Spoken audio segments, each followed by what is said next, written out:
Hello everyone. My name is Ayushi Arora and I welcome you all to my YouTube channel. So, today we are doing class 12th economics of CBSE board and इसमें हम Indian economics पढ़ रहे हैं. And if you have not subscribed my channel till now, then I request you, please do subscribe the channel. Because then only you will be receiving a notification for further videos, right? So आपको अगर notification चाहिए तो आप bell icon को press करेंगे और notification को all पर सेट करेंगे, तभी आपको हर वीडियो का notification आएगा. So today we are doing Indian economics of class 12th. So Indian economics में जो हम chapter कर रहे हैं, that is our chapter number 4, which is poverty. यानी कि इस chapter में हम गरीबी की बात कर रहे हैं. ऑलरेडी इसका पार्ट 1 बन चुका है, ठीक है. तो पार्ट 1 बन चुका है. पार्ट 1 के अंदर हम काफी चीजें डिस्कस कर चुके हैं. सो आप जब भी कोई भी चैप्टर देखेंगे प्लीज उसको ऑर्डर में देखना. पहले पार्ट 1, फिर पार्ट 2, फिर पार्ट 3. इस ऑर्डर में आप देखेंगे तो आपको चीजें समझ में आएंगी, अदरवाइज चीजें समझ में नहीं आएंगी, ठीक है. तो लास्ट क्लास के अंदर हमने बात करी थी पॉवर्टी लाइन की, यानी कि गरीबी रेखा की बात की थी. एक बार प्रीवियस पेज ले आओ जरा.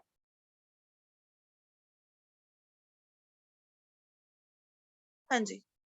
तो हमने बात की थी कि क्या क्या डिटर्मिनेशन ऑफ पॉवर्टी लाइन, की हम पॉवर्टी लाइन को किस तरीके से डिटरमाइन करेंगे. तो हमने बोला था मिनिमम कैलोरी इनटेक से, कि भाई पहले तो हम ये देखेंगे कि किसी पर्सन को हम गरीब किस हिसाब से बताएंगे. अगर उसकी मिनिमम न्यूट्रिशनल रिक्वायरमेंट्स पूरी हो रही है, यानी कि उसको खाने के लिए जितना खाना चाहिए अगर उसे उतना खाना मिल रहा है तो वो गरीब नहीं है. अगर मिनिमम खाना भी नहीं मिल रहा तो फिर वो गरीब है कि नहीं. तो लिखा है कि 2400 कैलोरीज पर person per day for rural area. Rural area में अगर कोई विलेज तो उसको 2400 कैलोरीज मिलनी चाहिए एक इंसान को एक दिन में, ठीक है. और अगर कोई अर्बन एरिया में रह रहा है तो उसको 2100 कैलोरीज पर person per day in urban areas की 2100 कैलोरीज उस इंसान को मिलनी चाहिए. यहाँ से आपका 1 मार्कर भी पूछ सकते हैं. फिर सेकेंड पॉइंट में हमने पढ़ा था that is the monetary value of minimum calorie intake, कि भाई कितना पैसा एक पर्सन के पास होना चाहिए एक महीने के अंदर ताकि वो अपनी मिनिमम कैलोरी इनटेक को फुलफिल कर पाए. कि भाई इतना कैलोरी उसको मिनिमम चाहिए, जैसे तो मिनिमम कैलोरी ले पाए कितना पैसा होना चाहिए. तो लिखा है according to the planning commission Tendulkar methodology. ये मैं इसको थोड़ा फास्ट करा रही हूँ क्योंकि ये पिछली वीडियो में मैंने डिटेल में करा चुकी हूँ, अभी सिर्फ ऊपर ऊपर से समझाने के लिए.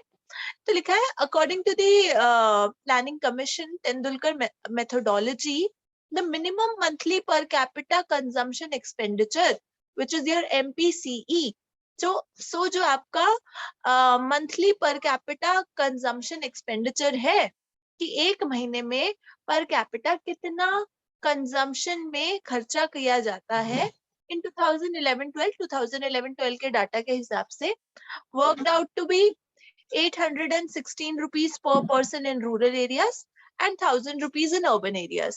कि एक महीने में अगर आप गांव में हो, विलेज एरिया में हो, रूरल एरिया में तो 816 रुपए आपके पास होने चाहिए, और अगर आप शहर में हो तो 1000 रुपए होने चाहिए, ठीक है, मंथली पर कैपिटा कंजम्पशन के लिए. कि मिनिमम 1000 रुपए तो महीने का उसके पास पर्सन के पास होना ही चाहिए अगर अर्बन एरिया की बात कर रहे हैं, और अगर विलेज एरिया की बात कर रहे हैं तो 816 रुपए होने ही चाहिए, ठीक है.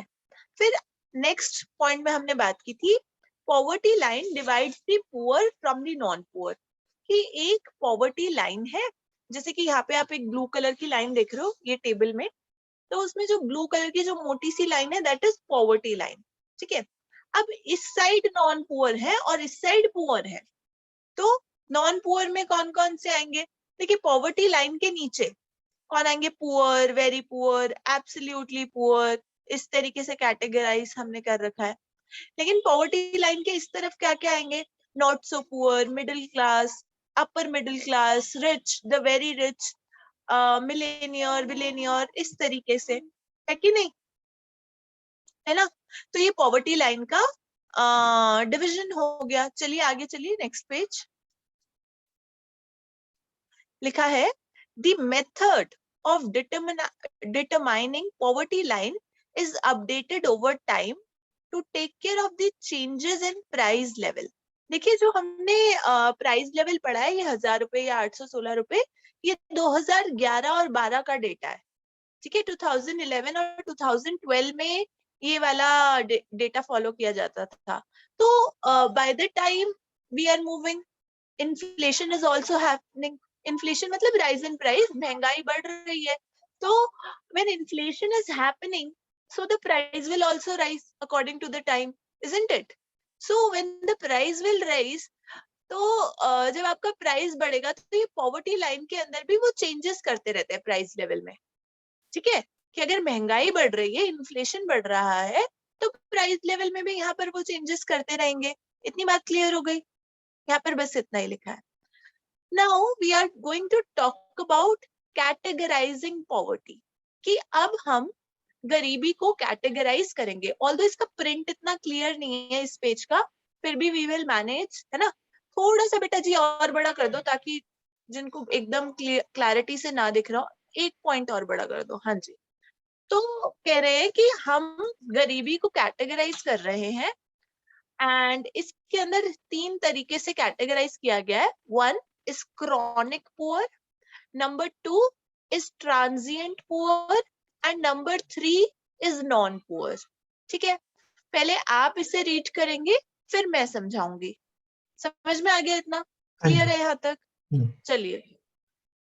Categorizing poverty. There are many ways to categorize poverty.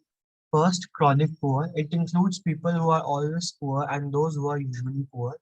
Transient poor. Transient poor may be classified as churning poor who regularly move in and out of poverty, like small farmers, and occasionally poor, who are rich most of the time and poor sometimes. Non-poor, they are never poor. हाँ जी, पहले इन 3 points को आप explain कीजिए कि आपको क्या समझ में आया, फिर मैं करूंगी। ठीक है। पहला उन्होंने बताया कि पहले है क्रॉनिक पुअर, जिसमें जो वो लोग इंक्लूड होते हैं जो हमेशा पुअर रहते हैं या यूजुअली वो हम पुअर रहते हैं। फिर हमारे ट्रांजिएंट पुअर आते हैं, जो ट्रांजिएंट पुअर को हम चर्निंग पुअर भी कह सकते हैं, जो रेगुलरली पॉवर्टी में आते जाते हैं, जैसे स्मॉल फार्मर्स की वो कभी कभी पुअर की कैटेगरी में आते हैं, कभी कभी वो नॉन पुअर की कैटेगरी में भी आते हैं। फिर ओकेजनली पुअर, फिर उन्होंने बोला है कि पुअर जो कि कभी कभी रिच होते हैं और कभी कभी वो पुअर भी होते हैं। फिर उन्होंने थर्ड है नॉन पुअर, जो कि कभी भी पुअर नहीं होते। हाँ जी, बिल्कुल सही, आपने बहुत अच्छा बताया है। तो क्रॉनिक पुअर कौन से लोग हो गए? जो हमेशा ही, ऑलवेज पुअर, ठीक है। ऑलवेज या यूजुअली जो लोग पुअर रहते हैं, दोज आर क्रॉनिक पुअर। और ट्रांजिएंट पुअर में क्या होगा? जो कि कभी तो पुअर है और कभी नॉन पुअर हो जाएंगे। यानी कि जैसे कि स्मॉल फार्मर्स, जो कि इन और आउट ऑफ पॉवर्टी आते जाते रहते हैं। मतलब कभी फसल अच्छी हो गई तो वो गरीब नहीं है उस समय पर, अगर फसल अच्छी नहीं हुई, क्रॉप प्रोडक्शन अच्छा नहीं हुआ, तो फिर वो गरीब हो जाते हैं। तो ये एक एग्जाम्पल है, और भी लोग हो सकते हैं, ऐसा सिर्फ फार्मर्स को हम पर्टिकुलरली कैटेगराइज नहीं कर रहे। Now there are occasionally poor, who are rich most of the time and poor sometimes, कि कभी कभी अमीर होते हैं और कभी कभी गरीब होते हैं, ओकेजनली पुअर होते हैं। नॉन पुअर कौन लोग होते हैं? दे आर नेवर पुअर, कि वो कभी भी गरीब नहीं होते। जैसे कि आपके बहुत जो रिच क्लास होगी, वो कभी भी पुअर नहीं होगी, उनकी बेसिक रिक्वायरमेंट्स हमेशा फुलफिल हो रही हैं, यानी कि खाने को तो हमेशा ही मिल रहा है ना, नो मैटर व्हाट। तो आपको आई होप ये तीनों समझ में आ गया होगा। यहाँ से बेटा जी 1 मार्कर पूछ सकते हैं, क्रॉनिक पुअर पूछ लेंगे और नीचे ऑप्शन दे देंगे, ऑलवेज पुअर, यूजुअली पुअर, या चर्निंग पुअर, इस तरीके से, या नॉन पुअर, इस तरीके से ऑप्शंस बना बनाकर आपसे ट्रांजिएंट का भी पूछ सकते हैं, नॉन पुअर का भी पूछ सकते हैं। तो ये बस समझने की बात है। क्रॉनिक मतलब जो हमेशा गरीब रहते हैं, ट्रांजिएंट मतलब जो कभी गरीब है और कभी अमीर है, नॉन पुअर मतलब क्या? जो कभी भी पुअर नहीं है, हमेशा जो आपकी रिच क्लास हो गई वो नॉन पुअर में आ जाएगी। ठीक है, चलिए आगे। हाँ जी, अब यहाँ पर देखिए आप, एक ग्राफ बना के समझाने की कोशिश की गई है। तो एक तो बीच में जो सीधी लाइन है that is your poverty line, गरीबी रेखा। ठीक है, ऑलवेज पुअर नीचे वाले, और यूजुअली पुअर, कभी कभी पुअर। तो ये किस में आ गए आपके क्रॉनिक पुअर के अंदर, दिख रहा है first, that is your chronic poor. फिर उसके बाद ट्रांजिएंट पुअर में क्या है कि पॉवर्टी लाइन के ऊपर देखो ग्राफ आ रहा है, पॉवर्टी लाइन के ऊपर, एकदम लाइन के ऊपर ऊपर आ रहा है, यानी कि थोड़े थोड़े गरीब है, खाने वाने को मिल रहा है बट थोड़ा फिर भी गरीब है। तो ठीक है, दैट इज ट्रांजिएंट, कभी गरीब कभी अमीर। और ओकेजनली पुअर वाले, कभी तो अमीर है और कभी गरीब है। और नॉन पुअर में क्या दिखा रहे हैं, नेवर पुअर में ग्राफ हमेशा पॉवर्टी लाइन के ऊपर जा रहा है। तो आपसे बोर्ड एग्जाम में ये भी हो सकता है कि एमसीक्यू में वो ये ग्राफ बना के दे दे, आपसे ग्राफ बनाकर दे दे और फिर पूछ ले कि जैसे एक पॉइंट ए पॉइंट बी इस तरीके से लिख दे और बताए कि पूछे कि what do you understand by A here. तो फिर आप ए में बताएंगे these people are chronic poor, B में आप बताएंगे कि ट्रांजिएंट पुअर है, और सी में आप बताएंगे कि नॉन पुअर है। तो ये एक ग्राफ है, ग्राफ के थ्रू भी आपसे क्वेश्चन पूछा जा सकता है। इतनी बात समझ में आ गई? चलिए आगे चलिए। Now we are going to talk about the criticisms of poverty line. कि हमने जो गरीबी रेखा बनाई है, जो हमने पॉवर्टी लाइन बनाई है, उसके क्या क्या क्रिटिसिजम्स हैं, उसको पढ़ेंगे और समझेंगे। इसमें कितने दे रखे हैं, 4। चलिए इसको पढ़ो, फिर आगे बात करते हैं। Criticism of poverty line. The method per capita expenditure or MPCE of determining poverty line is criticized due to the following reasons. The method groups of all the poor together and does not differentiate between the very poor and the other poor. This mechanism is helpful in identifying the poor as a group to be taken care of by the government. However, it is very difficult to identify the poor who need the help most. There are many factors other than income and assets which are associated with poverty, like accessibility to basic education, healthcare, drinking water, and etc., which have been ignored. This method does not consider social factors that generate and are responsible for poverty, like literacy, ill health, lack of access to resources, discrimination, of lack of civil and political freedom. Due to various limitations in the official estimate of poverty lines, scholars have attempted to find alternative methods. For instance, Amartya Sen, noted Nobel laureate, uh, developed an index known as Sen Index. There are other tools such as Poverty Gap Index and Squared Poverty Gap. हाँ जी, क्या समझ में आया Uh, criticisms of poverty line से, वो समझाओ। उन्होंने बोला कि जो पॉवर्टी लाइन का जो मेथड है एमपीसीई, उसे बहुत फॉलोइंग रीजंस के लिए क्रिटिसाइज किया कि जो मेथड है वो डिफरेंशिएट नहीं कर पाता पुअर और वेरी पुअर और पुअर्स के अदर फॉर्म को। फिर उन्होंने बताया कि जितने भी इसमें पुअर के ग्रुप्स होते हैं इस मैकेनिज्म में उनका केयर नहीं करा जाता और ये केयर गवर्नमेंट को करना चाहिए। और इससे बहुत डिफिकल्ट हो जाता है पुअर पर्सन को आइडेंटिफाई करना, जिसमें काफी सारे अदर फैक्टर्स होते हैं जैसे education, health care, drinking water etcetera, जिन्हें इग्नोर किया जाता है जब पॉवर्टी लाइन का हम ये देखते हैं। फिर थर्ड है कि इस मेथड में सोशल फैक्टर्स भी इंक्लूड नहीं करे जाते जो कि करने चाहिए, जैसे literacy, ill health, lack of access to resources, discrimination and lack of civil and political freedom. हाँ, तो उन्होंने बताया कि बहुत सारी लिमिटेशंस के लिए ऑफिशियल एस्टिमेट, तो जो बहुत सारे स्कॉलर्स हैं उन्होंने इसका एक ऑल्टरनेटिव मेथड्स भी निकालने की कोशिश की थी। तो जो अमर्त्य सेन है उन्होंने एक इंडेक्स डेवलप किया था, जिससे सेन इंडेक्स भी कहा गया था, और काफी सारे अदर टूल्स भी आए गए थे पॉवर्टी लाइन को करने के लिए, जैसे poverty gap index and squared poverty gap. हाँ जी ठीक है, एक बार ऊपर करो क्रिटिसिज्म्स ऑफ पॉवर्टी लाइन से। सो हम बात कर रहे हैं कि there are many criticisms of the poverty line, कि जो गरीबी रेखा है, जो पॉवर्टी लाइन हमने बनाया है, आई एम सो सॉरी, उसके भी बहुत सारे क्रिटिसिज्म्स है। उसमें से जो इन्होंने क्या बताया पॉवर्टी लाइन में, कि मंथली पर कैपिटा एक्सपेंडिचर कितना है, इसके बेसिस पे हम पॉवर्टी लाइन को डिटरमाइन करते हैं, है ना। तो the method monthly per capita expenditure जो है determining poverty line is criticised due to following reasons. कुछ 4 रीजंस की वजह से एमपीसीई को क्रिटिसाइज किया जाता है। तो क्या रीजंस है कि हम इनको क्रिटिसाइज करते हैं? Number 1, the method groups all poor together does not differentiate between the very poor and the other poor।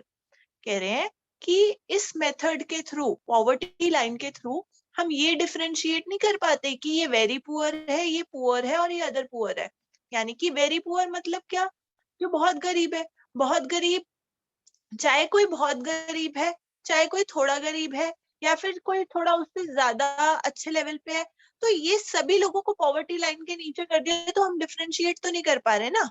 पहला क्रिटिसिज्म तो यही हो गया कि भाई जो वेरी पुअर है, जिसको बेचारे को खाने को भी नहीं मिल रहा, एटलीस्ट उसके लिए तो कुछ अलग, पॉवर्टी लाइन में कुछ अलग चीज होनी चाहिए थी, बट नहीं है। तो ये पहला क्रिटिसिज्म हो गया। दूसरी चीज क्या लिखा है? This mechanism is helpful in identifying the poor as a group to be taken care of by the government, कि ये एज अ ग्रुप की तरह हमें पता चल जाता है कि इतने सारे लोग पुअर हैं, बट इसमें हमें डिफरेंशिएट हम नहीं कर पाते। However, it is very difficult to identify the poor who need help the most, कि किसको ज्यादा मदद चाहिए। जैसे कि मैंने बताया ना, एक वेरी पुअर है जिसको खाने को भी नहीं मिल रहा, एक थोड़ा पुअर हो गया, एक अदर पुअर हो गया। तो इनमें से जो वेरी पुअर वाले हैं, हम उनको कैटेगराइज नहीं कर पा रहे। हमने बोल दिया कि ये पॉवर्टी लाइन है, जिसकी बेसिक रिक्वायरमेंट्स पूरी नहीं हो रही, सारे के सारे नीचे आ रहे हैं। अरे भाई, किसी को तो खाने को भी नहीं मिल रहा, किसी को हो सकता है कि सिर्फ शेल्टर की रिक्वायरमेंट पूरी ना हो रही हो सकता है किसी की सिर्फ एजुकेशन और हेल्थ वाली चीज पूरी ना हो रही हो, बाकी चीजें मिल रही हो। तो जिसको बिल्कुल भी नहीं मिल रहा, हम उस इंसान की ज्यादा मदद नहीं कर पा रहे, क्योंकि हमने सबको एक ही कैटेगरी में डाल दिया। समझ में आ रही है बात? क्लियर हो रहा है बेटा? है ना। तो आगे लिखा है, there are many factors other than income and assets which are associated with poverty। बहुत सारे और भी फैक्टर्स हैं इनकम और एसेट के बाद में, which are associated with poverty, like accessibility to basic education। ठीक है, मान लो कि किसी के पास में पैसे तो है, बट उस एरिया में, मान लो कोई वो विलेज में रह रहा है, उस एरिया में बेसिक एजुकेशन ही नहीं है, स्कूल ही नहीं है उस एरिया में कोई, तो क्या बच्चा पढ़ पाएगा? नहीं पढ़ पाएगा। ठीक है, तो एजुकेशन, हेल्थ केयर, हो सकता है उस एरिया में जहां पर वो रह रहे हो कोई हॉस्पिटल ही ना हो, तो हेल्थ केयर नहीं मिल पाएगी। ठीक है, हो सकता है वहां पर ड्रिंकिंग वाटर की कोई फैसिलिटी ना रही हो, लोग बेचारे दूर दूर से पानी भरने जा रहे हैं वेल से या कहीं से। ठीक है, विच हैव बीन इग्नोर्ड, तो ये वाली चीजों को भी इग्नोर कर दिया। ये सिर्फ पैसों के बेसिस पे कैटेगराइज कर दिया, जैसे कि हमने पढ़ा था अभी ऊपर कि डिटरमाइन कैसे किया कि अगर 1000 रुपए महीने का है तो वो सही कैलोरी इनटेक कर रहा है, और अगर 816 रुपए है तो भी ठीक है। और अगर मान लो उतना क्राइटेरिया तो वो मीट करने हैं, उनके पास 1000 रुपए है अर्बन एरिया में, लेकिन अगर अच्छा स्कूल ही नहीं है आसपास, तो हॉस्पिटल ही नहीं है, तो या सेफ ड्रिंकिंग वाटर ही नहीं है, तो फिर तो भी वो पॉवर्टी लाइन का ये एक क्रिटिसिज्म हो गया कि you can not categorise things on the basis of income and assets. सिर्फ अगर इनकम और एसेट्स की वजह से चीजों को कैटेगराइज किया तो भी बात सही से नहीं बनेगी।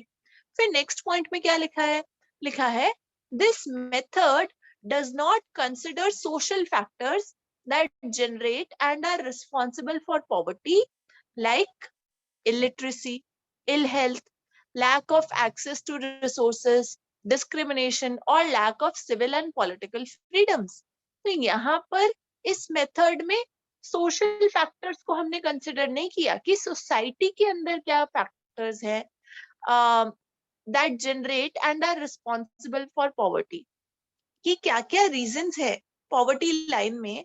हमने ये नहीं बोला कि किन किन कारणों की वजह से इलिटरेसी आई, इल हेल्थ आया, लैक ऑफ रिसोर्सेस क्यों है, डिस्क्रिमिनेशन क्यों है सिविल और पॉलिटिकल फ्रीडम्स में. तो ये वाली सारी चीजों की वजह से हम क्रिटिसाइज करते हैं पॉवर्टी लाइन को. ऑल्दो पॉवर्टी लाइन के बहुत सारे फायदे भी हैं, ऐसा नहीं है नुकसान ही नुकसान है, फायदे भी है. इसमें हमने क्रिटिसिज्म्स की बात की है. समझ में आ गए क्रिटिसिज्म्स? बहुत ही सिंपल भाषा में बताने की कोशिश की है. अगर फिर भी कोई दिक्कत होगी तो आप पूछ सकते हैं.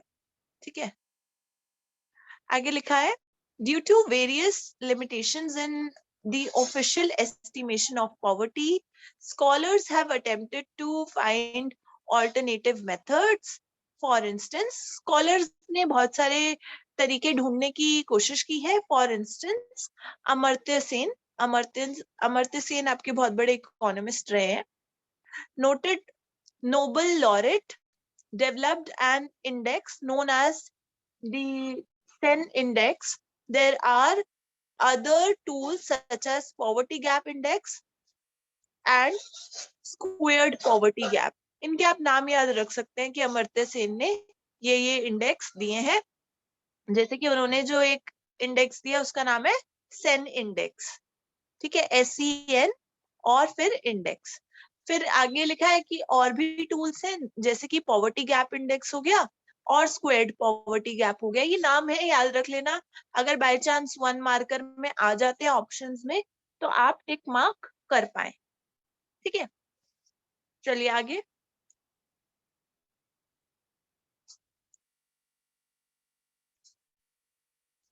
पढ़ो, इसे रीड करो. Is there any decrease in poverty levels? According to the government, higher rate of economic growth, increases in agricultural production, providing employment in rural areas, and economic reform of 1991 have resulted in a decline in poverty levels. However, it is argued by the economists that methodology followed to estimate the poverty line and number of poor are manipulated to arrive at the reduced figures of number of poor in India. Moreover, according to them, the poverty alleviation schemes of the government should aim to improve human lives by reducing obstacles like illiteracy, ill health, lack of access to resources, lack of civil and political freedoms. A person should be healthy, well nourished, knowledgeable, and able to participate in the life of community.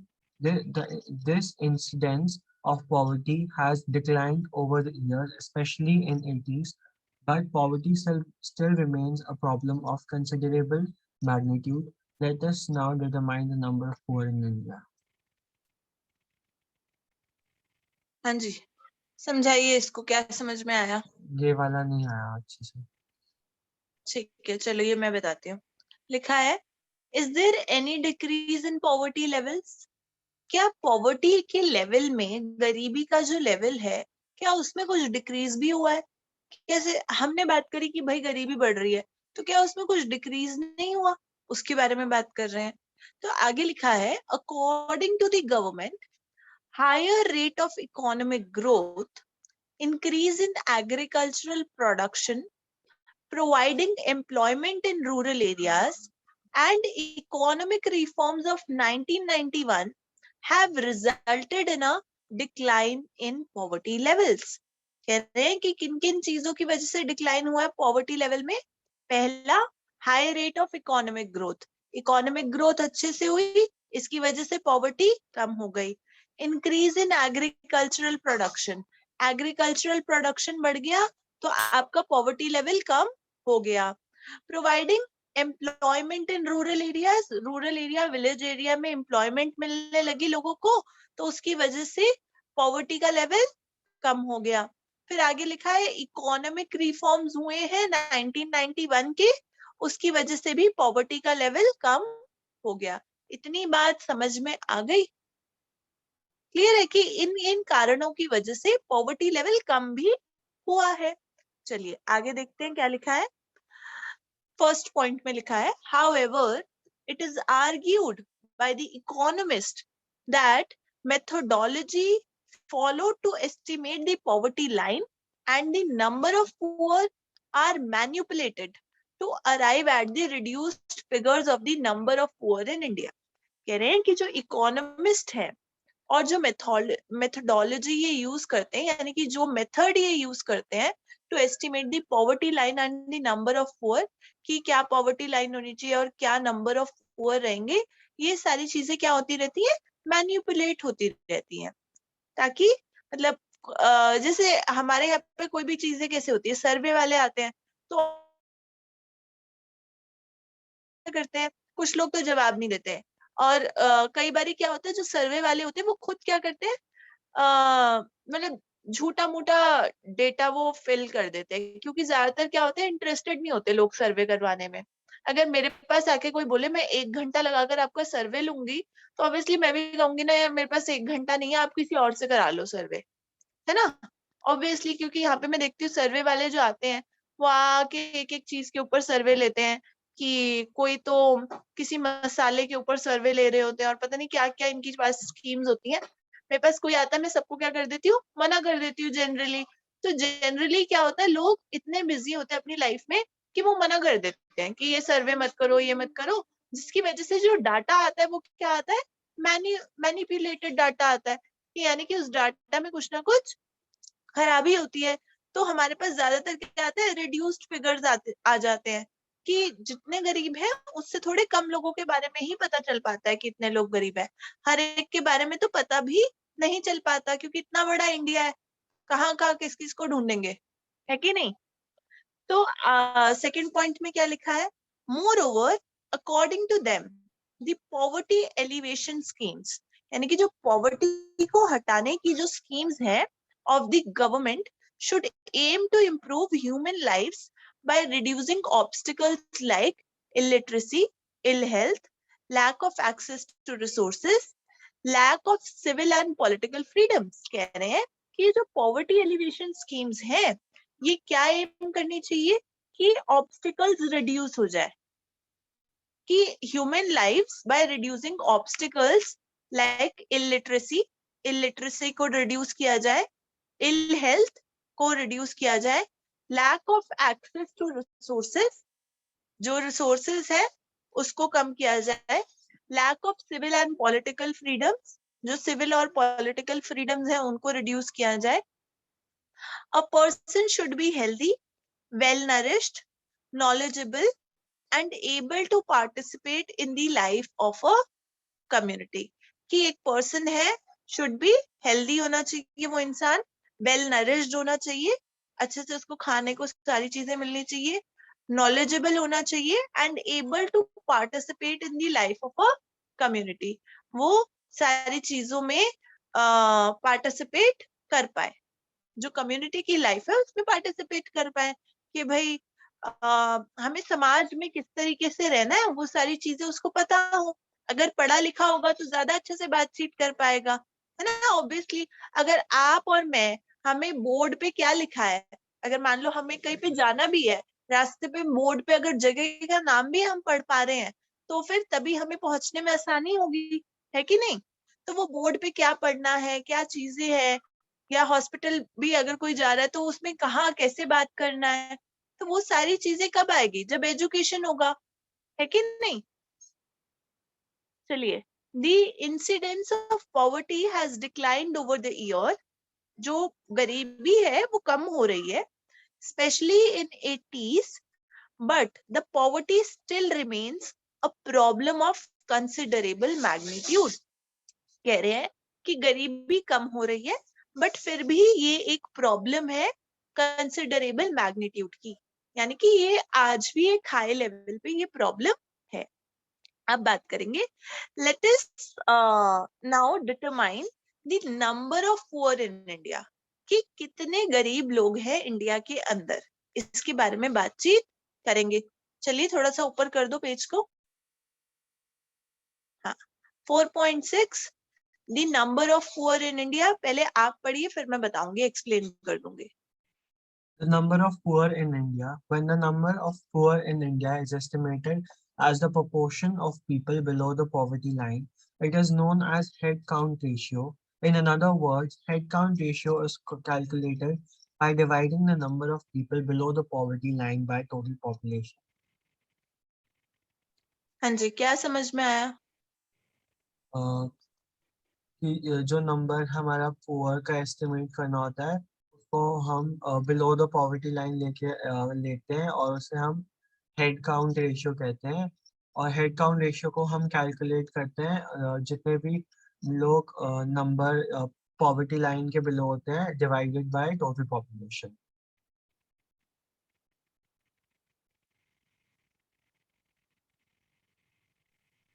तो basically अगर हमें the number of poor in India को निकालना है कि भाई कितने गरीब लोग हैं इंडिया के अंदर, तो इसमें हमारे पास में क्या बोलते हैं, कितने गरीब लोग हैं, ये हमें एक फॉर्मूला टाइप सा बन गया है और उसके थ्रू हम कैलकुलेट कर सकते हैं। क्या लिखा है?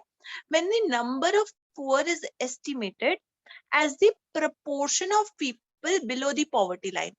कह रहे हैं कि पुअर हम कैसे निकालेंगे, यानी कि वो लोग proportion of people below the poverty line, जो लोग पॉवर्टी लाइन के नीचे आते हैं उनको हम पुअर कहते हैं, है ना। It is known as the head count ratio, कि यानी कि जितने लोग पॉवर्टी लाइन के नीचे आते हैं उनको हम नंबर ऑफ पुअर कह देते हैं। हेड काउंट यानी कि एक बंदे का हेड काउंट कर लो ना, ये 1 ये 2 ये 3 ये 4, इस तरीके से। These are head count ratio. In other words, head count ratio is calculated. अब ये कैलकुलेट कैसे होगा? हेड काउंट रेशियो यानी कि कितने गरीब लोग हैं, ये कैसे कैलकुलेट होगा? By dividing the number of people below poverty line by total population. यानी कि टोटल पॉपुलेशन कितनी है वो नीचे आ जाएगा और जितने गरीब लोग हैं वो ऊपर आ जाएगा। मान लो, कैसे निकालेंगे?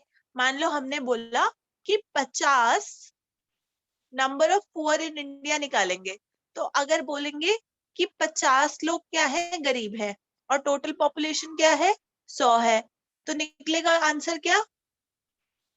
1/2, यानी कि half of the population, 50% population क्या हो गई, गरीब हो गई, है ना। तो इस तरीके से कि जितने गरीब लोग हैं अपॉन में टोटल पॉपुलेशन कितनी है, तो आपका हेड काउंट रेशियो निकल जाएगा, है ना। चलिए आगे। पढ़ो। Official data on the poverty is made available to the public by Planning Commission. It is estimated on the basis of consumption expenditure data collected by the National Sample Survey Organization (NSSO). On this basis, comparable estimates of poverty are available at national and state level from 1973 to 74 to 2011 to 2012. Refer the following data. हाँ जी, पहले तो ये बेटा diagram पे आएंगे, अभी अभी पहले नीचे वाला समझ लो उसके बाद, ठीक है। तो क्या समझ में आया? उन्होंने बोला है कि जो डाटा होता है पॉवर्टी का उसे प्लानिंग कमीशन बनाते अवेलेबल किया जाता है प्लानिंग कमीशन के थ्रू। और जितना भी उसको एस्टिमेट किया जाता है कंजम्पशन एक्सपेंडिचर डाटा के ऊपर, उसके बेसिस पे, जो कि नेशनल सैंपल सर्वे ऑर्गेनाइजेशन बनाती है NSSO।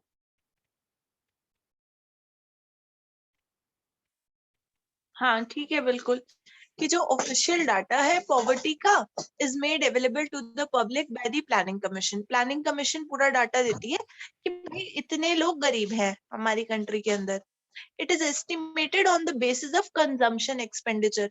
भाई जो MPC की पहले बात की थी कि भाई कितना कंजम्पशन में खर्चा कर रहे हैं उस हिसाब से बताते हैं कि कौन गरीब है और कौन अमीर है।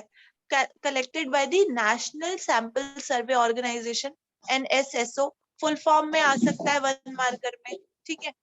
फिर आगे कर रहे हैं, on the basis of the comparable estimates of poverty are available at the national and the state level from 1973-74 to 2011-12, refer the following diagram। अब डायग्राम पे आ जाओ।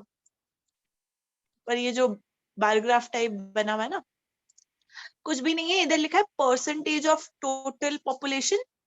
आपके वाई एक्सिस पे बेटा जो नीचे हॉरिजॉन्टल होता है उसको एक्स एक्सिस बोलते हैं, जो ऊपर वर्टिकल जाता है उसको वाई एक्सिस बोलते हैं। तो ऊपर वाले पे क्या लिखा है, परसेंटेज ऑफ टोटल पॉपुलेशन ऊपर आ गया, और नीचे क्या आ गया, ईयर आ गया कि कौन से साल में क्या हुआ। और देखो जो ऐसे जो छोटा गोला और स्ट्रेट सी लाइन है दैट इज रूरल पॉपुलेशन, फिर ये ऐसा बॉक्स वाला अर्बन पॉपुलेशन, और ट्रायंगल वाले का मतलब है टोटल पॉपुलेशन, यहाँ पे जो साइड में बता रखा है। कुछ भी नहीं है, इधर इन्होंने बताया कि जैसे फॉर इंस्टेंस 1973-74 में आपका कुछ यहाँ पर 60 के आसपास आपका रूरल पॉपुलेशन रही है, और टोटल कितनी रही है 50 और 60 के बीच में, मतलब 55 हो गया। और अर्बन कितनी रही है 50%, तो 50%, 55% और 60%, इस तरीके से बस ये प्लॉटिंग की हुई है, कुछ भी इसमें मुश्किल नहीं है। अगर ऐसा ग्राफ आ गया तो आप प्लॉटिंग के थ्रू समझ सकते हो कि रूरल पॉपुलेशन कितने परसेंट गरीब है, अर्बन पॉपुलेशन कितने परसेंट गरीब है, और टोटल पॉपुलेशन कितनी है या कितने परसेंट है, ठीक है। तो ये वाली सारी चीजें आप समझ जाओगे अच्छे से जब आपके पास ये ग्राफ आएगा, और इससे वो क्वेश्चंस पूछ सकते हैं, ठीक है। और ईयर है, और इस साइड पे लिखा है हेड काउंट रेशियो, इस साइड पे नीचे एक्स एक्सिस पे और क्या चीज लिखी है बेटा, head count ratio in India, कि मतलब गरीब लोग कितने हैं उनकी परसेंटेज निकालने के लिए। 2012 तक का डेटा दे रखा है, 1973 से 2012 तक का। कुछ भी नहीं है, ग्राफ है सिर्फ, ठीक है। और ग्राफ से हो सकता है वो एक आधा क्वेश्चन आपसे पूछ ले पिक्चर दिखाकर, और नीचे आपसे MCQ में हो सकता है 3-4 क्वेश्चन पूछ ले। वैसे मुझे लगता नहीं कि ऐसा ग्राफ वगैरह दिखाकर कुछ पूछेंगे, बट फिर भी अगर आ जाएगा तो आप बता सकते हैं। ज्यादा से ज्यादा वो पूछ लेंगे कि हेड काउंट रेशियो का फॉर्मूला कैसे क्या है, तो आप बताएंगे कि जितने लोग गरीब हैं, people below poverty line divided by total population, तो आपका हेड काउंट रेशियो निकल जाएगा, है ना।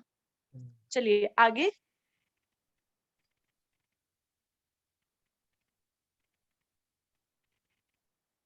अच्छा, उसके बाद देखिए एक और ऐसा ग्राफ बना हुआ है, number of poor in India, और यहाँ पर number of poor in millions, हाँ मिलियंस में। भाई ये वही ग्राफ, बार ग्राफ बचपन में प्लॉट नहीं करते थे, बचपन में ये प्लॉटिंग नहीं सिखाते, एक्स एक्सिस पे वाई एक्सिस पे, जो मैथ्स में सिखाते हैं डाटा हैंडलिंग वगैरह वाले चैप्टर्स में, सेम वही है, कुछ भी नहीं है इसमें, सिर्फ वो स्टडी करना है, इसमें मैं आपको क्या एक्सप्लेन करूँ। चलिए आगे चलते हैं, कुछ दिक्कत तो नहीं है ना, समझ में आ रहा है ना डाटा। चलिए आगे। हाँ जी, पढ़ो, पिछला पेज हमने कर लिया ना, हाँ जी। उसमें कुछ रहा तो नहीं ना, चलिए नहीं। यहाँ से पढ़िए। हाँ. Number and proportion of people below poverty line. Number of people below poverty line in 1973 to 74, more than 3,200 million, 320 million people were below the poverty line. In 2011 to 12, this number has come down to about 270 million people. Proportion of people below the poverty line. In terms of proportion, in 1973 to 74, about 55% of total population was below the poverty line. In 2011 to 2012, it has fallen to 22%. From 1973 to 74 to 2011 to 12, there has been a considerable decline in the number of poor and their proportion, but the nature of the decline in two parameters is not encouraging. The ratio is declining much shorter than the absolute number of poor in the country. हाँ जी, क्या समझ में आया। इसमें ये समझ आया कि पहले उन्होंने बताया कि नंबर ऑफ पीपल कितने हैं पॉवर्टी लाइन के अंडर। तो उन्होंने बताया कि 1973 से 1974 तक हमारे 320 million people below the poverty line थे। फिर हमारा 2011 से 2012 के अंदर 270 million people below the poverty line थे। फिर उन्होंने बताया कि जो proportion of people below the poverty line, फिर उन्होंने बताया कि 1973 से 74 में हमारे 55% of the total population poverty line के बीच अंडर थी। फिर 2011 से 2012 तक हमारी 22% ऑफ पॉपुलेशन हमारी बिलो द पॉवर्टी लाइन थी। उन्होंने बोला फिर कि जो हमारा ये डिक्लाइन हुआ है ईयर्स में, ये बहुत कंसिडरेबल हुआ है। और जो ये 2 पैरामीटर्स में हुआ है जो कि ये इनकरेजिंग नहीं है। तो उन्होंने बोला जो डिक्लाइन हुआ है ये बहुत शॉर्टर रेट पे हुआ है जितने हमारी कंट्री की पॉपुलेशन है, और बहुत कम नंबर ऑफ पुअर कम हुआ है। ठीक है, बिल्कुल सही। भाई इसमें सिर्फ डाटा दे रखा है इस पैराग्राफ में। तो ये बोल रखा है कि number of people below poverty line कितने से कितने हैं, कि बोल रहे कि 1973-74 में 320 million people below poverty line थे। 2011-12 में 270 मिलियन पीपल थे बिलो पॉवर्टी लाइन में। तो आप देख रहे हो पहले 320 मिलियन लोग थे, अब 270 मिलियन लोग हैं। तो पॉवर्टी कम तो हो रही है। फिर आगे बोल रहे हैं कि प्रपोर्शन क्या है, proportion of people below poverty line. तो बोल रहे हैं कि 73-74 में 55% पॉपुलेशन, टोटल पॉपुलेशन की बिलो पॉवर्टी लाइन थी, और 2011-12 में 22% पॉपुलेशन है।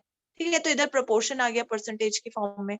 फिर आगे कह रहे हैं कि 73-74 में और 2011-12 में there is a considerable decline in the number of poor and their proportion, कि नंबर ऑफ पुअर भी डिक्लाइन हुए हैं, कि पहले 320 मिलियन लोग गरीब थे, फिर 270 मिलियन लोग गरीब हुए। फिर पहले पहले 55% पॉपुलेशन गरीब थी, अब 22% पॉपुलेशन गरीब है। तो यानी कि डिक्लाइन तो हुआ है नंबर ऑफ पुअर में और उनके प्रोपोर्शन में, but the nature of decline, जो नेचर है डिक्लाइन का, इन दी 2 पैरामीटर्स इज नॉट एनकरेजिंग। ज्यादा एनकरेजिंग नहीं है, ज्यादा हमें खुश होने की जरूरत नहीं है कि 55% से 22% पे आ गए हैं।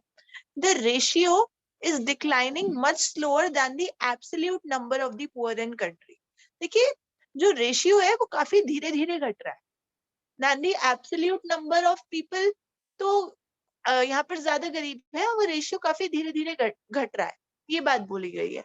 ठीक है, वैसे एकदम आपसे एक्यूरेट डाटा नहीं पूछा जाएगा, क्योंकि इतना ह्यूमन ब्रेन है, कोई कंप्यूटर तो है नहीं कि एक एक ईयर का डाटा हम लोग याद रखेंगे।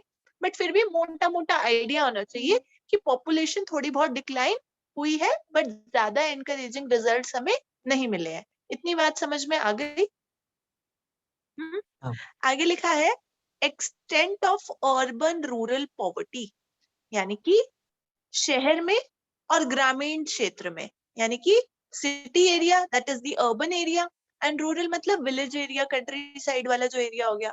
तो उसकी जो पॉवर्टी है उसका क्या एक्सटेंट है, चलिए पढ़िए। Extent of urban-rural poverty. In 1973 to 74, more than 80% of the poor resided in rural areas, and this situation has not changed even in 2011 to 2012. It means third-fourth of the poor in India still reside in villages. Also, poverty, which was prevailing predominantly in rural areas, has shifted to urban areas. In the 1990s, the absolute number of poor in rural areas had declined, whereas the number of their urban counterparts increased marginally. The poverty ratio declined continuously for both urban and rural areas. The gap, the gap between the absolute number of poor in rural and urban areas got reduced, whereas in the case of ratio, the gap has remained the same until 1999 to 2000 and has widened in 2011 to 2012. हाँ जी, explain करो, क्या समझ में आया? कि उन्होंने बोला है कि 2000 इन 1973 से 74 था।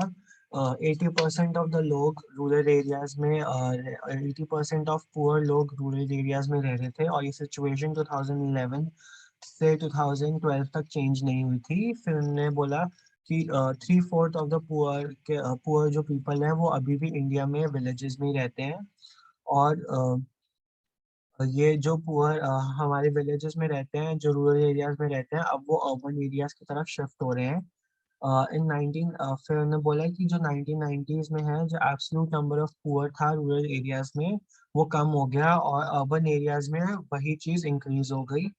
फिर उन्होंने बोला है कि जो ये रेशियो है, ये कॉन्टिन्यूसली डिक्लाइन होता गया दोनों अर्बन और रूरल एरियाज में। फिर उन्होंने बोला ये जो ये गैप है दोनों पुअर के बीच में, अर्बन एरियाज और रूरल एरियाज में, ये थोड़ा सा रिड्यूस हुआ, मगर जो इनका रेशियो था उसके गैप में ज़्यादा चेंज नहीं आया 1999 से 2000 तक, और 2011 से 2012 का। हाँ जी, बिल्कुल सही, आपने बहुत बढ़िया बता दिया कि भाई पहले बोल दिया कि जो 80% लोग हैं वो रूरल एरिया में रह रहे हैं जो कि गरीब हैं। फिर बोल दिया 2011-12 के बाद तक भी सिचुएशन कुछ बदली नहीं, तो जो 3/4 पॉपुलेशन है वो आज भी विलेज में रह रही है, गरीब लोगों की। ठीक है, और यही बता रखा है इसमें, बहुत आसान है ये, मैं इसको फिर से रिपीट नहीं कर रही हूँ, आपने बहुत अच्छा बता दिया है। दोनों पॉइंट्स आपने बहुत ब्यूटीफुली एक्सप्लेन किया है। So the extent of urban rural poverty, देखिए मेरे हिसाब से ये आपसे एक एक डाटा नहीं पूछेगा, पर आपको मोटा मोटा आइडिया होना चाहिए, बेसिक आइडिया होना चाहिए कि इन केस, क्योंकि since it's an MCQ paper, तो एमसीक्यू पेपर में अगर आपसे कोई क्वेश्चन घुमा फिरा के कोई पूछ लिया जाए तो आप आंसर दे पाए, बस इतनी सी बात है, और कोई बात नहीं। चलिए आगे पढ़िए। स्टेट, ये समझ में आ गया कि मैं फिर से एक्सप्लेन करूं? नहीं, आ गया। आ गया ना? State level trends in poverty, कि क्या क्या अलग अलग स्टेट में क्या क्या ट्रेंड है पॉवर्टी का। चलिए पढ़िए। State level trends in poverty. The state level trends in poverty are shown in the following diagram. Five states, Uttar Pradesh, Bihar, Madhya Pradesh, West Bengal, and Odisha, account for about 70% of India's poor. During 1973 to 74, about half of the population in most of these large states were living below the poverty line. हाँ, सो इसमें क्या बोला है कि जो 5 state है, एक UP हो गया, उत्तर प्रदेश, बिहार, मध्य प्रदेश, वेस्ट बंगाल और ओडिशा, हमने ये 5 जगह ली। Account for about 70% of the India's poor, 70% Bharat के गरीब इन्हीं 5 स्टेट्स में रहते हैं। During 1973-74, about half of the population in most of these large states was living below the poverty line। ये जो बड़ी बड़ी स्टेट्स हैं आपकी, चाहे यूपी है, एमपी है, वेस्ट बंगाल हो गया, या ओडिशा हो गया, या बिहार हो गया, इन जगहों पर आधी पॉपुलेशन पॉवर्टी लाइन के नीचे ही थी। ठीक है, इतनी बात समझ में आ गई। चलिए आगे।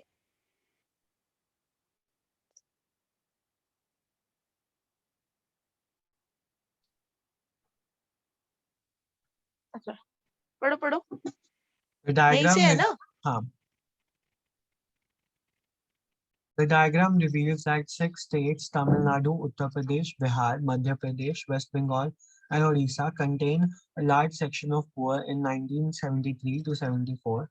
During 1973 2012, many Indian states like West Bengal and Tamil Nadu reduced the poverty levels to a considerable extent, yet the poverty levels in four states, Odisha, Madhya Pradesh, Bihar, and Uttar Pradesh, are still far above the national poverty level. कि भाई जो diagram है वो ये बता रहा है कि जो 6 हमारी स्टेट्स हैं, जैसे कि Tamil Nadu, UP, Bihar, MP, West Bengal, Orissa, ये कंटेन करते हैं a large section of poor, बहुत सारे गरीब लोग यहाँ पर रहते हैं। 1973 और 74 की बात है। ठीक है, अब बात करें नेक्स्ट पॉइंट में कि ड्यूरिंग 1973 से लेकर 2012 तक many Indian states like West Bengal and Tamil Nadu reduce the poverty level to a considerable extent. कि वेस्ट बंगाल की बात करें और तमिलनाडु की बात करें तो यहाँ पर जो गरीब लोग हैं वो काफी कम हुए हैं। Yet the poverty levels in the 4 states, जो कि बाकी की बची हुई 4 स्टेट्स है जैसे कि ओडिशा, मध्य प्रदेश, बिहार और UP, are still far above the national poverty level. तो यहाँ पर अभी भी हम गरीबी देख पा रहे हैं, लेकिन बाकी जगहों पर थोड़ी गरीबी कम हुई है। ठीक है, चलिए आगे।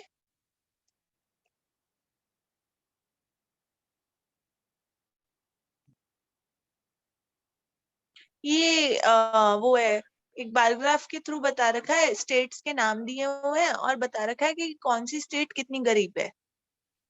और ऊपर जो डार्क ब्लू में है वो 73 74 का डाटा है, और जो लाइट ब्लू में है वो आपका 2011 और 12 का डाटा है।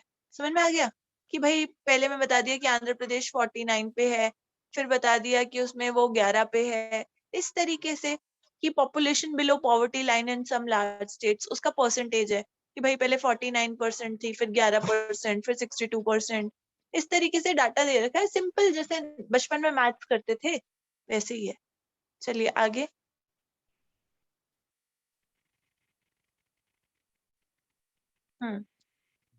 British rule adverse effect on the living standards of Indians. कि भाई जब ब्रिटिशर्स आए तो हमारा जो स्टैंडर्ड ऑफ लिविंग है वो सब घट गया। ठीक है, इंडिया तो इतना रिच कंट्री था, इंडिया को हम क्या बोलते थे, सोने की चिड़िया। सोने की चिड़िया क्यों बोलते थे? क्योंकि यहाँ के लोगों के पास इतना ज्यादा गोल्ड, इतनी ज्यादा प्रॉपर्टी, इतने प्रॉस्परस लोग थे कि मतलब ऐसा गरीबी जैसी कोई चीज नहीं थी इंडिया के अंदर। Everyone was rich. आप एक नॉर्मल पर्सन को भी देखते तो उसने भी बहुत गोल्ड पहना होता था, नॉर्मल नॉर्मल लोगों ने। ठीक है, तो क्या ब्रिटिश रूल की वजह से क्या एडवर्स इफेक्ट आए हमारे लिविंग स्टैंडर्ड्स पर, कि ब्रिटिशर्स ने हमें कितना एक्सप्लॉइट किया कि हमारा लिविंग स्टैंडर्ड एकदम घट गया और हम लोग पॉवर्टी को फेस कर रहे हैं। आज की डेट में देखो हम पॉवर्टी का चैप्टर पढ़ रहे हैं, कितनी बड़ी बात है ये। पहले के टाइम में हम ये चैप्टर पढ़ते थे कि इंडिया सोने की चिड़िया है, ठीक है, गोल्डन बर्ड इंडिया।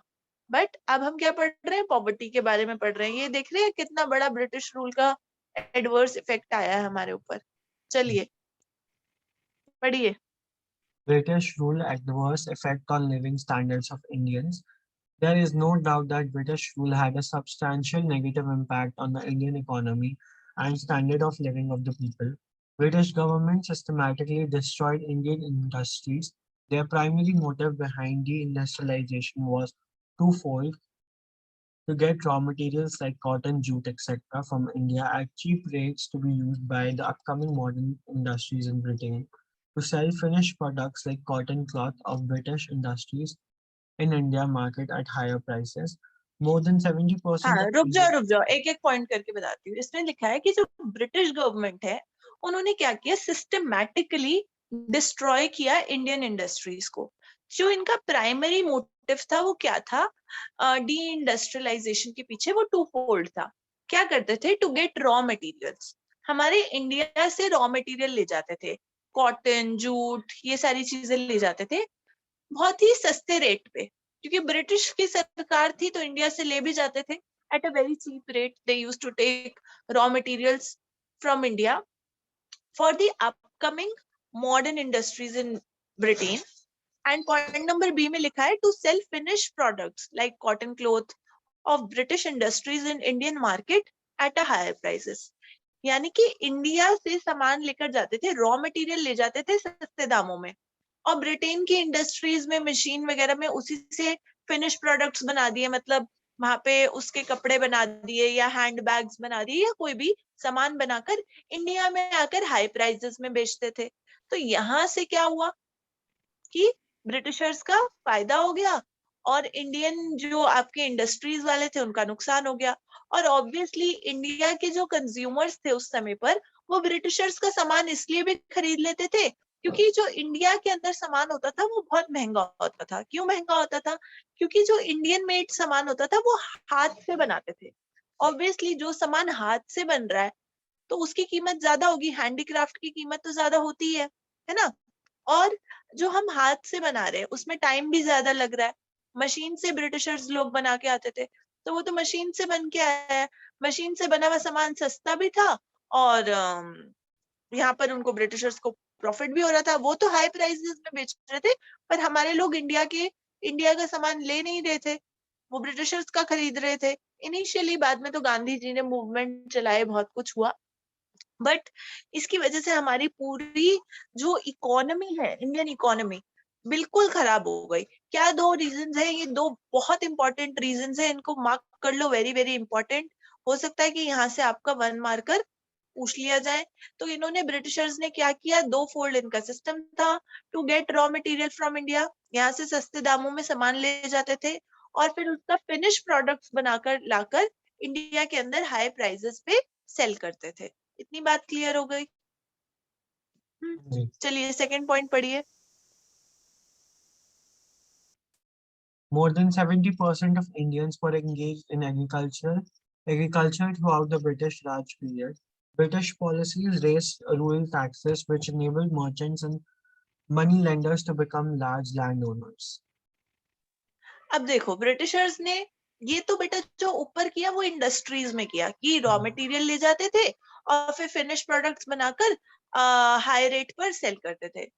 अब यहाँ पर क्या करते थे कि more than 70% of the Indians were engaged in agriculture. 70% जो इंडियंस थे वो किस में एंगेज थे, एग्रीकल्चर में एंगेज थे। Through out the British Raj period, पूरे जो ब्रिटिश सरकार का जो पीरियड था, उसमें जो 70% लोग किसमें एंगेज थे, एग्रीकल्चर में।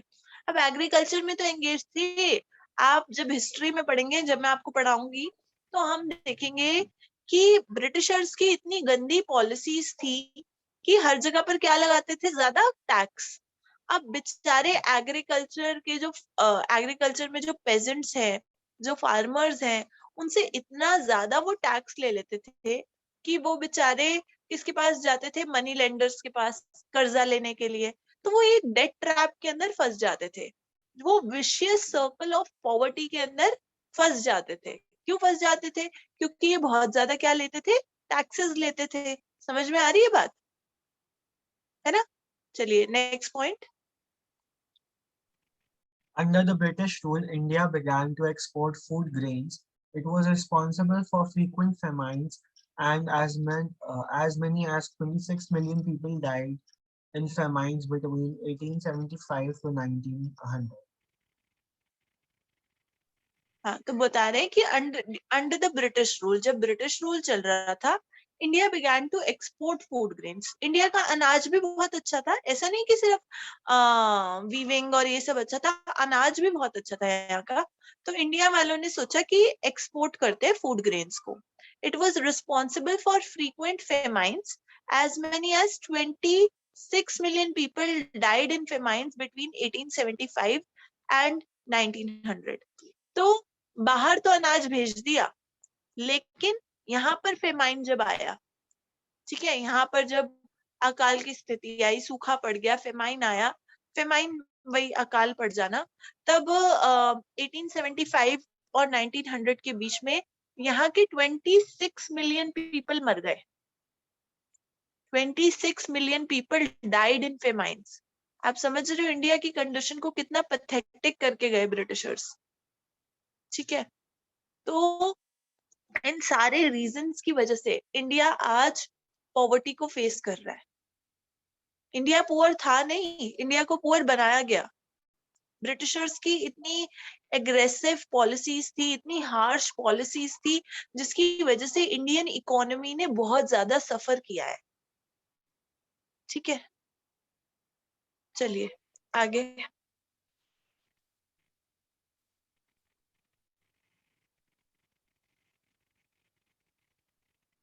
In short, British Raj made a miserable condition of people in India. The main goal was to provide a market for British exports, to have India service their debt payments to Britain, and for India to provide manpower for British imperial armies. तो in short हम ये बात कर सकते हैं कि जो British राज है made miserable conditions for the people in India. लोगों के रहने लायक सिचुएशंस ही नहीं छोड़ी ब्रिटिशर्स ने।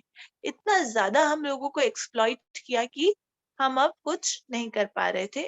The main goal was to provide a market for the British exports, कि इंडिया को उन्होंने यूज किया, एक मार्केट बना दी ब्रिटिश एक्सपोर्ट के लिए, कि इंडिया के लोग किसका सामान खरीदे, ब्रिटिशर्स का। क्यों? क्योंकि ब्रिटिशर्स का सामान मशीनों से बन के आ रहा था, तो ऑब्वियसली लोगों ने सोचा हाँ जी मशीन से बना हुआ सामान है तो जल्दी जल्दी बन के आ जाता था, तो यहाँ के लोग खरीद भी लेते थे। To have India service in debt payment to Britain, अब उनको कर्जे में ही फंसा दिया। जैसे कि मैंने बात की थी फार्मर्स को, कि उनसे इतना टैक्सेस वसूलते थे कि उनको कर्जे में फंसा दिया। And Indians to provide man power for the British imperial armies, कि ब्रिटिशर्स की जो आर्मी होती थी उसके अंदर इंडियन सोल्जर्स को यूज कर लेते थे, जैसे कि सेकेंड वर्ल्ड वॉर के टाइम पर, और वैसे भी उन्होंने किया ही है first world war second world war के टाइम पर। इंडिया की जो आर्मीज थी उनको कितना बुरी तरीके से इन्होंने यूज किया है, मतलब सेकेंड वर्ल्ड वॉर में, हाँ सेकेंड वर्ल्ड वॉर में यूज किया गया है, फर्स्ट में तो नहीं सेकेंड में ज्यादा किया है। चलिए आगे। Agriculture still the principal means of livelihood. In India, agriculture is still the principal means of livelihood, and land is the primary asset of a rural people. The ownership of land is an important determinant of material well-being, and those who own some land have better living conditions. हाँ, तो इधर क्या बोल रहे हैं कि जो agriculture है वो आज भी एक प्रिंसिपल मीन्स ऑफ लाइवलीहुड है, कि भाई खेती बाड़ी हो रही है, उसी की वजह से जीवन चल रहा है। ऑल्दो आज की डेट में मैं समझती हूँ कि फिर भी काफी सारे लोग सेकेंडरी और टर्शरी सेक्टर की तरफ शिफ्ट हुए हैं, बट फिर भी ज्यादातर जो लोग हैं वो क्या है, एग्रीकल्चर की वजह से अपने जीवन को चला रहे हैं।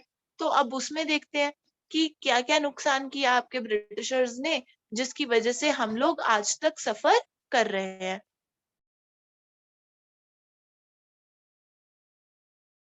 चलिए पढ़िए पढ़िए। Low success rate of land sealing. Since independence, the government has opted to redistribute land through the land sealing. Land sealing refers to fixing the specified limit of land which could be owned by an individual. Beyond the specific limit, all lands beyond belonging to the particular person would be taken over by the government and will be allotted to a landless cultivator and small farmers. Uh, however, this move was successful only to a limited extent because larger sections of agriculture workers were not able to farm the small holdings due to lack of money or skills, and land holdings were too small to be available. Most of the Indian states failed to implement redistribution policies. क्या समझ में आया Uh, बताओ। इसमें बताया है कि government ने एक लैंड डिस्ट्रीब्यूशन करके एक चीज बनाई थी जिसमें वापस से लैंड डिस्ट्रीब्यूशन करी गई थी, जिसमें जिन लोगों के पास लैंड नहीं है उनको छोटे छोटे लैंड अलॉट होंगे जिसपे वो अपनी फार्मिंग कर सकते हैं। फिर उन्होंने बोला है कि ये सक्सेसफुल हुआ था कुछ लिमिटेड एक्सटेंट में, क्योंकि जो लार्ज सेक्शन ऑफ वर्कर्स थे वो छोटे फार्म्स पे स्मॉल होल्डिंग्स पे काम नहीं कर पा रही थी क्योंकि उनके पास मनी कम आ रही थी और उनके पास स्किल कम थी। फिर उन्होंने बोला है कि जो लैंड होल्डिंग्स थी वो बहुत स्मॉल थी उस पर कोई भी फार्मर या एग्रीकल्चर करने के लिए। फिर बहुत सारी इंडियन स्टेट्स जो थी वो इस चीज़ को इम्प्लीमेंट नहीं करवाना चाह रही थी अपनी स्टेट।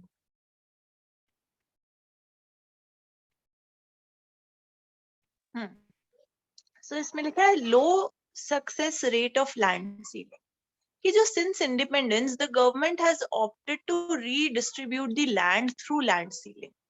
तो गवर्नमेंट ने सोचा कि रीडिस्ट्रीब्यूट करते हैं लैंड को थ्रू लैंड सीलिंग। अब लैंड सीलिंग से आपका वन मार्कर आएगा ही आएगा। Market very very very very very important. ठीक है, किताब के अंदर इसे very very very very very important लिख लो। अब लैंड सीलिंग का मतलब क्या होता है? लैंड सीलिंग का मतलब क्या होता है? Land ceiling refers to fixing the specific limit of a land which could be owned by an individual। कि भाई एक स्पेसिफिक लिमिट लगा दी कि इस लिमिट से ज्यादा कोई भी लैंड नहीं रख सकता। एक स्पेसिफिक लिमिट लगा दी कि इतना लैंड ओन कर सकते हैं। beyond the specified limit, all lands belonging to a particular person would be taken over by the government and will be allotted to the landless cultivators and the small farmers। समझ में आया कि government ने बोला कि भाई हम एक लिमिट लगा देंगे कि मान लो, एक एग्जाम्पल लेते हैं, मान लो इन्होंने बोला कि 100 एकड़ की जमीन, वैसे मेरा थोड़ा हाइपोथेटिकल एग्जाम्पल है बट फिर भी एक एग्जाम्पल ले लेते हैं। ठीक है, वे ये कोट मत करना मुझे इस पे, और ना ही ये गवर्नमेंट ने बोला, ये एक एग्जाम्पल के लिए है कि मतलब लैंड सीलिंग का मतलब एक लिमिट लगा दे कि इससे ज्यादा जमीन कोई रखेगा तो फिर वो जमीन को कौन ले लेगा? गवर्नमेंट ले लेगी और फिर वो गरीबों में बांट देगी। इसको क्या बोलते हैं? लैंड के ऊपर सीलिंग लगा दी, मतलब एक लिमिट लगा दी। समझ में आया? कुछ भी मतलब गवर्नमेंट बोल सकती है कि इतनी लैंड आप रख सकते हो, उससे ज्यादा अगर आपने लैंड अपने पास में रखी तो वो उठा के हम किसको दे देंगे? गरीब लोगों को, स्मॉल फार्मर्स को, लैंडलेस कल्टीवेटर्स को, इनको दे देंगे। However, this move was successful only to a limited extent because देखिए ये वाला जो मूव रहा है गवर्नमेंट का, ये लिमिटेड एक्सटेंट तक ही सक्सेसफुल रहा है। क्यों? Because large sections of agriculture workers were not able to farm the small land holdings due to the lack of money or skills। जो बड़े बड़े सेक्शंस थे एग्रीकल्चर वर्कर्स के, were not able to farm the small holdings due to the lack of money and skills। कि भाई अगर हम अमीरों से लेकर गरीबों को दे भी देंगे तो गरीब लोग तो छोटी लैंड को ही नहीं फार्मिंग कर पा रहे मनी और स्किल्स की वजह से, कि उनके पास इतना पैसा ही नहीं है कि वो पूरे इतने बड़े खेत को के अंदर क्रॉप ग्रो कर सके, या उतनी स्किल्स ही नहीं है। फिर दूसरा पॉइंट में लिखा है land holdings were too small to be viable. तो लैंड होल्डिंग्स क्या थी? कई कई लोगों के पास टू स्मॉल, बहुत छोटी छोटी थी लैंड होल्डिंग्स, तो उनसे भी हम क्या लेते? ठीक है।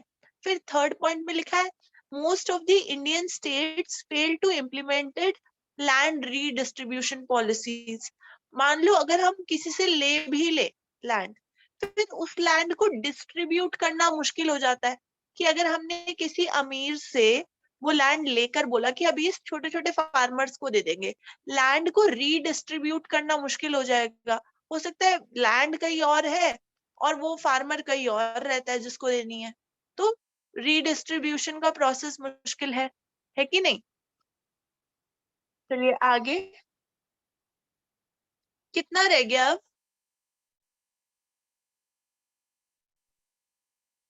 पेज का तो इतना है, अभी इसके बाद 4.7 4.8 फिर 4.9 फिर 10। चलो पहले ये पेज खत्म करते फिर देखते हैं, ये पेज तो खत्म करो। Majority of small and marginal farmers, a large section of rural poor in India are small farmers. The land that they have is generally less fertile and dependent on rains. Their survival depends on subsistence crops like wheat and sometimes livestock. Subsistence agriculture is self-sufficient farming in which the farmers focus on growing enough food to feed themselves and their family. So इसके अंदर क्या बता रहा है कि majority of small and marginal farmers, अब जो छोटे छोटे फार्मर्स हैं मार्जिनल लेवल पर स्मॉल फार्मर्स हैं उनकी बात कर रहे हैं। तो बोला जा रहा है कि a large section of the rural poor in India are the small farmers. तो छोटे फार्मर्स कौन कौन से? Rural, a large section of the rural poor in India are small farmers. फिर पॉइंट नंबर 1 में लिखा है the land they have is generally less fertile and dependent on rains। कि जितनी उनके पास लैंड है वो क्या है? लेस फर्टाइल है, फर्टाइल ज्यादा नहीं है। और किस पे डिपेंडेंट है? डिपेंडेंट ऑन रेन्स, बारिशों पे डिपेंडेंट है। फिर दूसरी बात क्या लिखी है कि their survival depends on subsistence crops like wheat and sometimes on livestock. तो subsistence agriculture करते हैं कि मतलब जितना जीने के लिए जरूरी है उतनी ही खेती बाड़ी कर रहे हैं, उतना ही क्रॉप प्रोडक्शन कर रहे हैं. So subsistence agriculture is self-sufficiency farming in which the farmers focus on growing enough food to feed themselves and their families. कि उतना ही खाने को ग्रो करा जाता था जितना कि उनकी फैमिली के लिए जरूरी है, उससे ज्यादा वो ग्रो नहीं कर रहे हैं. तो ऑब्वियसली अगर उससे ज्यादा ग्रो नहीं करेंगे तो सेल भी नहीं कर पाएंगे क्रॉप को, सेल नहीं कर पाएंगे तो पैसा भी नहीं आएगा. समझ में आ रही है बात? तो इकोनॉमी कैसे बढ़ेगी अगर सिर्फ अपने लिए ही ग्रो करेंगे और अपने लिए ही यूज करेंगे तो फिर चीजें नहीं हो पाएंगी. आगे फ्रेगमेंटेशन ऑफ लैंड होल्डिंग पढ़िए. Fragmentation of land holding with the rapid growth of population and without alternative sources of employment, the per head availability of land for cultivation has steadily declined. It has led to fragmentation of land holding. The income from these small land holdings is not sufficient to meet the family's basic requirements. It has led to distress among the farmers, high production costs, low and unstable yields, decline in world prices, global surplus in production due to subsidies by foreign countries, and opening up of the domestic market due to globalization have increased the exposure of farmers and led to aggregate distress and suicides. In the view of large magnitude and serious nature of the problem, of poverty in India, it is important to analyze that causes of poverty in the country. Poverty cannot be attributed to any single cause or single set of causes. It is a complex phenomena and it is an outcome of interaction of diverse economic and non-economic factors. हाँ जी, क्या समझ में आया, समझाइए पहले. ये वाला नहीं समझ आया. अच्छा, अब बात कर रहे हैं fragmentation of land holding. Fragments का मतलब क्या होता है? टुकड़ों में टूटना.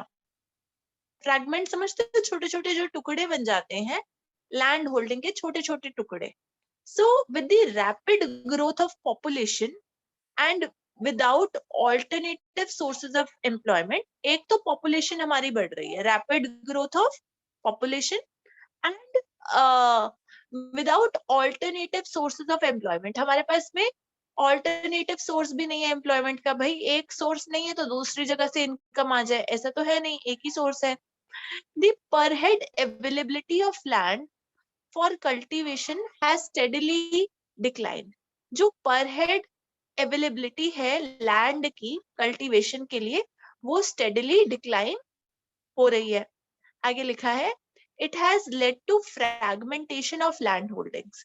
इससे क्या होता है कि land जो है वो टुकड़ों में बट गई है.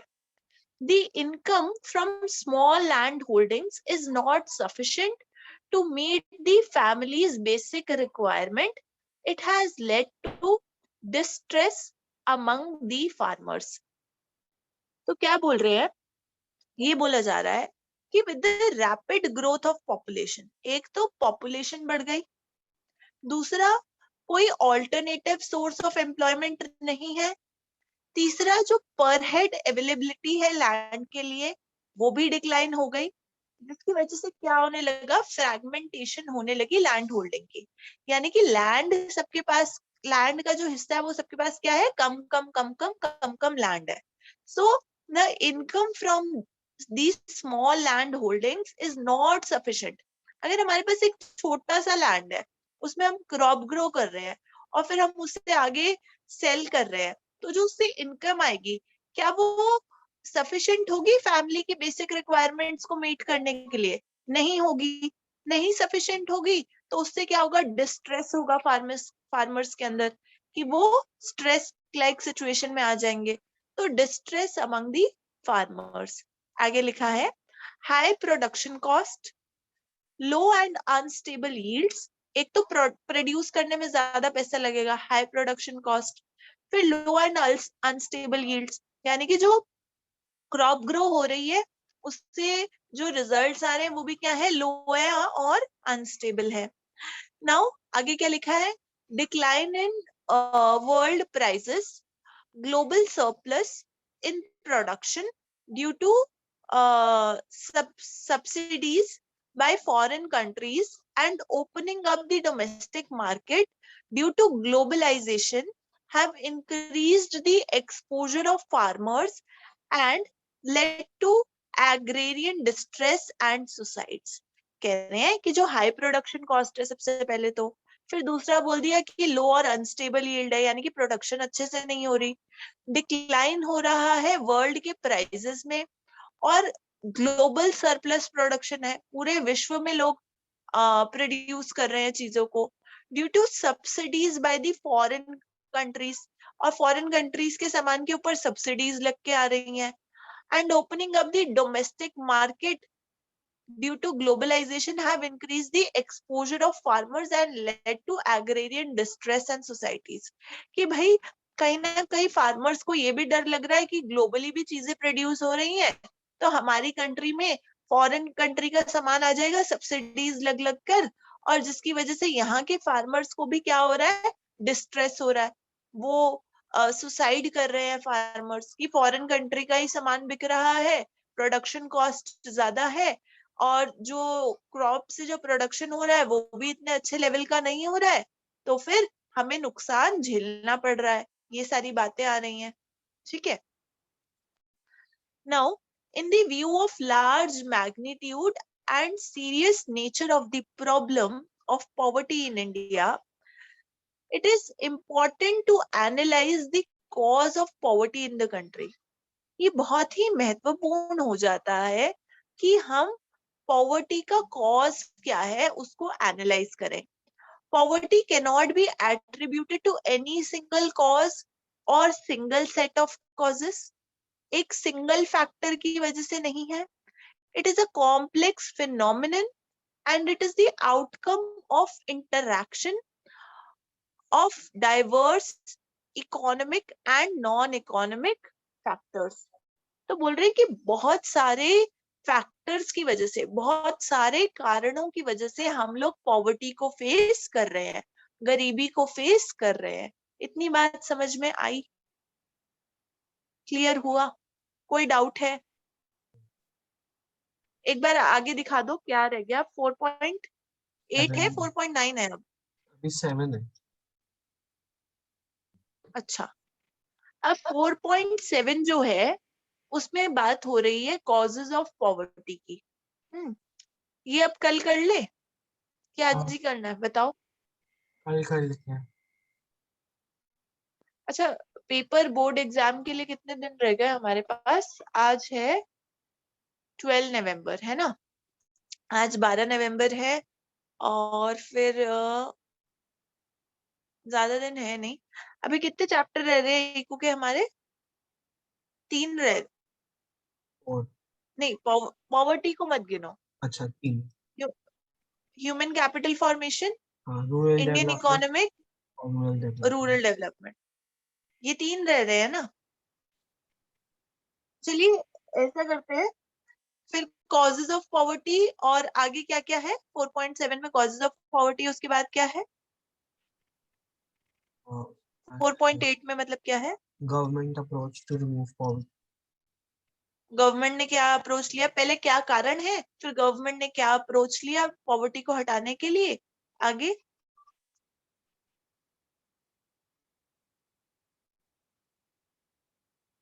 हाँ, पब्लिक डिस्ट्रीब्यूशन सिस्टम, ये सब आएगा। हाँ poverty alleviation programmes in India. हाँ, poverty alleviation programmes in India, क्या क्या गरीबी को हटाने के लिए क्या क्या प्रोग्राम चलाए गए। उसके बाद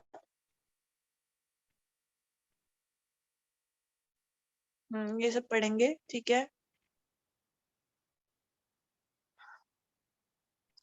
लास्ट फिर है critical evaluation of poverty alleviation programmes, की जो प्रोग्राम्स चलाए गए हैं उनका क्रिटिकल इवैल्यूएशन करना।